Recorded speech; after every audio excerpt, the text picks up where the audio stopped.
Hello and welcome to the Conservative Voice USA channel. I'm your host Lonnie Beal. This is part 2 of Ted Kennedy, guilty of manslaughter, left Mary Jo to die. We left off where we were on the night of July 18th, 1969. Ted Kennedy got in his car along with Mary Jo Kopechne. Ted Kennedy was driving on an expired license. They were driving along Chappaquiddick Road when Deputy Christopher Hawk seen headlights, and as the deputy was driving, he was coming around to a sharp bending in the road, and he slowed down. He seen a black sedan pass in front of his car, headlights. He looked in his mirror, and the black sedan appeared to be going straight and went off to the side. So he stopped and got out of his car and started walking toward this car. All of a sudden, this black sedan drove off. He remembered that the license plate began with an L and a 7 and ended in a 7. Well, that did match the license plate that Senator Kennedy was driving that night.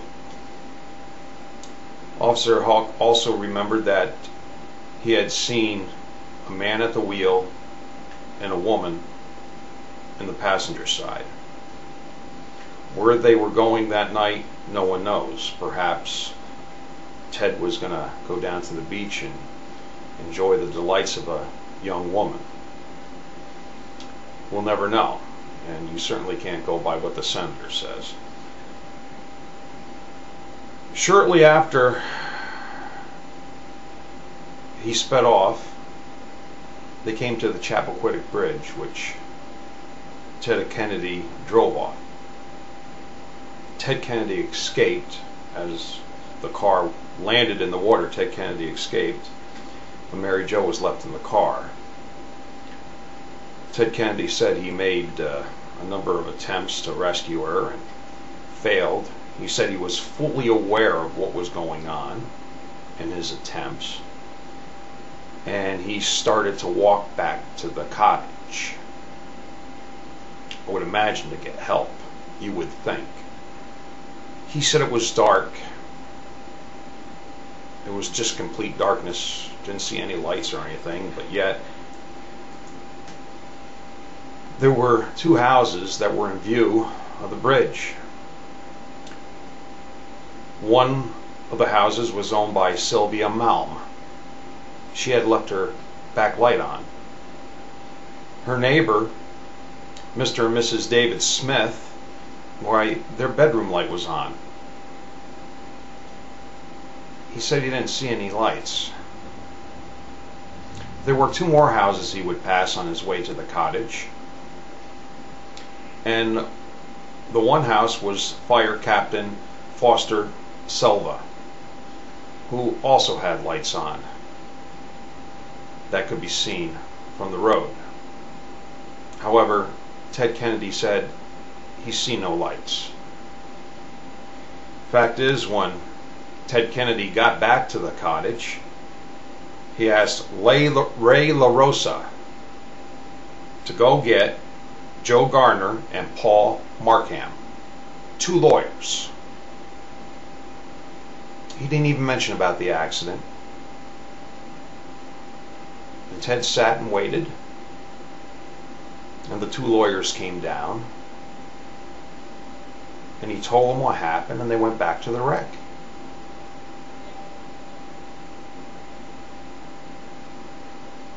For the next 8 hours, only them three men would know about the accident. It went unreported. Finally, lawyers said to Ted Kennedy, well, you have to report this. And this is hours after coming up with alibis and everything else.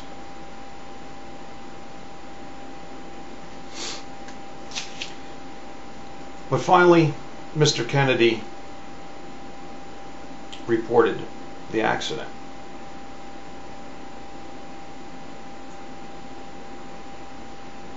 What the detectives and the police diver found was the car, and they retrieved the body from the car.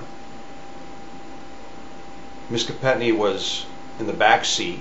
She had her hands grasped underneath because an air pocket had built up, and she grasped for air.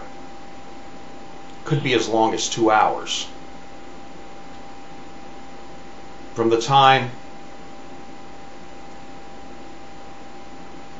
they were notified of this accident to rescuing what they thought could be alive but was dead, took them, I guess, around 35 to 45 minutes.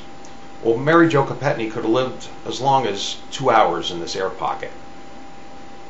In fact, there was some air left in her body. She had died of asphyxiation.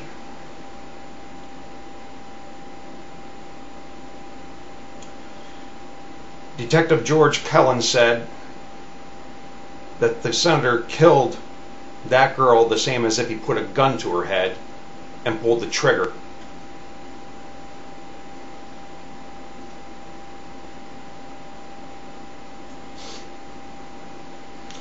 Did Ted Kennedy spend any time in jail for this?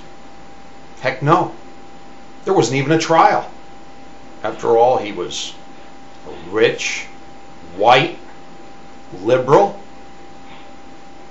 and he was a Kennedy.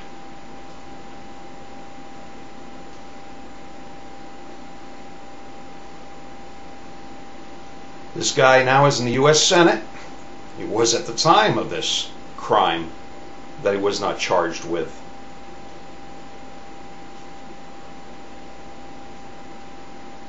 Suppose that was your daughter. What would you think? What would you do? Apparently, the people in Massachusetts don't think much. They just keep re-electing them to the Senate. In fact, the school teachers don't even teach the kids about the adventures of Ted. And you know the funny thing about it is, Mary Jo Kopechne was a teacher.